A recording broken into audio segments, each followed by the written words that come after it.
Olá, pessoal do Vinhos e Prazeres. Esta é uma última gravação da minha visita às vinícolas de Santa Catarina, que terminou na Casa del Nono, onde fui muito bem recebido pelo Matheus Damião, que nos convidou para uma degustação para conhecer melhor os seus vinhos, o que foi uma experiência muito interessante. Quem gostou do vinho, curta e siga o canal que receberá qualquer informação quando sair um novo vídeo. Muito obrigado, até logo. Parei de homenagem aí com alguns títulos que ele recebeu ainda em vida. Tem mais dois que a gente tem que colocar ali, mas o título maior é esse que foi concedido pelo presidente da Itália. É a mais alta honraria que pode dar para um civil, né? Que é o título de Cavaliere. E já quando começou, já chamava Casa del Nono? Sim, Casa del Nono é uma homenagem que ele fez ao avô dele e aos outros imigrantes italianos que desbravaram essa região, né? Esse aqui é meu tataravô, que foi um imigrante. O pequenininho é o meu bisavô, que é esse. E esse pequenininho é meu avô que fundou a empresa. E sabe que a gente vai experimentar esse guete, que é um guete mais mineral, e depois a gente vai experimentar um outro guete, que é um guete mais fruta. O que diferencia? A gente trabalha com temperatura diferente e levedura diferente nos dois. E daí, o mais fruta, ele com gorgonzola é um supra-sumo. Então, esse aqui é o nosso gate, ele é um Safra 2023, gate nobre, seria a nossa linha reserva. Esse vinho, ele fica 6 meses fazendo batonagem, né? Então, ele vai ficar com uma textura bem legal.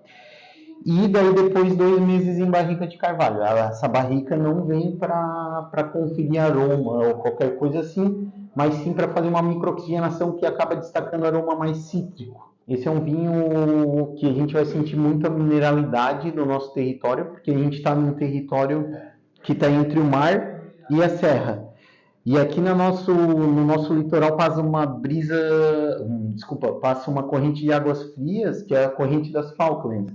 Joga uma brisa salina e marítima para cá, que é barrada pelo costão. Então essa brisa acaba ficando aqui e dá essa mineralidade. O carvão não traz alguma coisa também? O carvão, o enxofre, né, que está junto com o carvão, faz ter um bom desenvolvimento foliar. E o bom desenvolvimento foliar, boa fotossíntese, a gente tem boa maturação do fruto, né? A gente tem uma expressão de fruta muito gostosa aqui. Essa fruta ela vem mais maracujá, destaca, né? A gente tem um leve toque de abacaxi, um pêssego, uma lima e aquele mineral que eu falei para vocês a gente vai sentir em boca. Vocês vão notar que ele tem um corpo médio, médio menos, mas mesmo assim é um vinho muito persistente, o que faz ser muito gastronômico. Esse vinho eu acho perfeito com ostras. Então a gente tem catarinense, o vinho Goethe e a ostra de Florianópolis, né? Vieiras também fica. Salud? Saúde. Ao bom momento. Com certeza. Mineralidade. Tem uma persistência boa, né? Tem uma untuosidade legal também, né?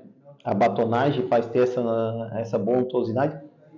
Provem com queijinho, vocês vão notar que fica diferente. A gente tem uma acidez gastronômica nesse vinho aqui, então a gente trabalha com uma acidez gostosa, um crisp mesmo, para harmonizar bem com o queijo, com um peixe mais gordo, por exemplo, né? Carne suína também vai super bem com guete. É um aroma diferente, né? Eu falo que é um aroma raro, típico e único, né? E eu gosto disso, de desvendar novos aromas, né? Aquilo que a gente estava falando de muitas vezes outras bebidas são padronizadas, né? E o vinho não, a gente vai descobrindo novos terroirs e cada safra muda. E cada um faz seu vinho, né? Que depende, mesmo que o terroir seja o mesmo, é diferente. Uhum. Que ele produz. Exato. A Goethe é uma uva muito versátil.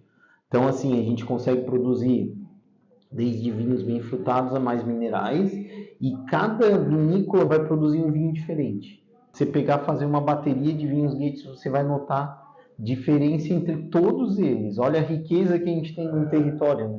Tem outros aqui da região para Sim, a gente, associados hoje à Progate, são 6 vinícolas registradas no Ministério, tudo. A gente tem mais 30 produtores que produzem vinho artesanal, pode vender em propriedade, mas o vinho artesanal não é mais aquele vinho artesanal, eles usam técnicas modernas, é artesanal por causa do volume que eles produzem, né? E depois tem mais 100 produtores que fazem vinho para a sua família. Alguns desses produtores que faziam artesanal tal estão começando essa migração para uma vinícola maior, tal, né? Para poder vender, escoar mais a produção, né? Então tá para abrir 3 ou 4 vinícolas novas aí no território. A gente faz um vinho para o meu tio avô. Ele foi brincar, plantou 4 hectares de vinhedo. Então tem muita uva e uva de alta qualidade. Daí a gente vinifica para ele, é Goethe, e o vinho chama Alma de Goethe. É um vinho muito gostoso. Tá fazendo. A gente tem a tipicidade de um território. Ele é muito raro porque tem só 55 hectares plantados no mundo. O Goethe ele foi desenvolvido nos Estados Unidos, foi trazendo com os imigrantes italianos para cá, em 1892, chegou aqui e foi levado para outras regiões do mundo. Só que as outras regiões do mundo acabaram abandonando o cultivo dessa uva porque é uma uva difícil de lidar. Ela tem baixa produtividade por hectare, racha o grão muito fácil, oxida muito rápido. Então o pessoal foi abandonando. Os italianos continuaram produzindo aqui porque o vinho branco que ela gerava lembrava muitos exemplares de vinho branco que eles tomavam lá. De algumas uvas típicas mais do norte ali. Então isso acabou fazendo com que... E daí isso acabou fazendo o quê? Que eles remetessem à Itália. Então esse vinho branco acalentava o coração dos imigrantes, que sabiam que não retornariam mais à Itália, né? Então eles lembravam da sua pátria amada, né? Esse aqui é o Privilégio Safra 2015, a gente não lançou ainda, vai ser lançado só daqui um mês e meio. A gente não teve safra em 2014 desse vinho. Então foi 2013, pulou a 14 e agora a gente está na 15. Ele é um 100% Cabernet Sauvignon dos vinhedos de São Joaquim. Ficam a 1.300 metros esses vinhedos. A gente começou a plantar no ano 2000 lá e a gente veio desde então dominando a técnica e a uva para produzir lá. Espero que gostem do resultado. Ele ainda está jovem, está com 9 anos, mas ele foi colocado na garrafa há pouco tempo. Então a gente ainda tem que deixar ele descansar mais um tempo na garrafa, né? Um aroma muito gostoso. Mais 10 anos. Uhum. E vivo, né? A gente domina a técnica de conseguir a maturação do Cabernet. E Cabernet, pra gente, Cabernet de São Joaquim tem que ser um Cabernet mais envelhecido. O Cabernet muito jovem lá, ele vai ter essa pirazinha e tal. Está bem integrado. Esse vinho passa 40% em barrica de carvalho francês durante 10 meses. Ela se faz notar no retrogosto, né, principalmente, mas aqui a gente vai ter um aroma de fruta vermelha inicial, um leve cassis, especiarias, né, um toque de terra úmida e tal, uma acidez muito viva em boca, né, uma boa persistência. Esse prova com queijinho. Nossa, ele está evoluindo tão bem em garrafa. Eu provei uma garrafa semana passada mesmo. E daí agora estou provando essa outra com vocês. Em uma semana ele já deu uma evolução. Eu vou dar essa garrafa para você. Então, para você levar, deixa na adega. Não tem rótulo ainda, porque o rótulo está sendo desenvolvido. Deixa dar uma envelhecida maior. Esse aqui é um vinho que a gente estima para 20 anos. Chefe da vinícola. Ele era o vinho preferido do meu avô. Tomava uma garrafa por dia. E aqui uma curiosidade sobre o rótulo. Segundo o design desse rótulo, esse é um vinho, na realidade, para você tomar em boa companhia olhando as estrelas. Então ele organizou essas estrelinhas aqui, que é a cadeia carbônica da ocitocina, que é o hormônio do amor. Né? A gente fala que não se responsabiliza o que acontece depois de uma garrafa de Peccato Bianco. Esse aqui a gente vai ter uma maçã, uma flor branca, claro que a gente tem pêssego, um leve toque de maracujá também, mas vai nessa linha mais de fruta de polpa branca mesmo, né? Esse é o que eu falei que com gorgonzola fica muito bom. E o pessoal que gosta de sushi também, essas comidas orientais, que são comidas mais carregadas de tempero, né? A gente pegar um tailandês que vai muito curry e tal, vai bem com esse também. Eu gosto mais desse do que do outro. Eu gostei mais desse. Uhum. Esse mais fruta, mais descontraído, né?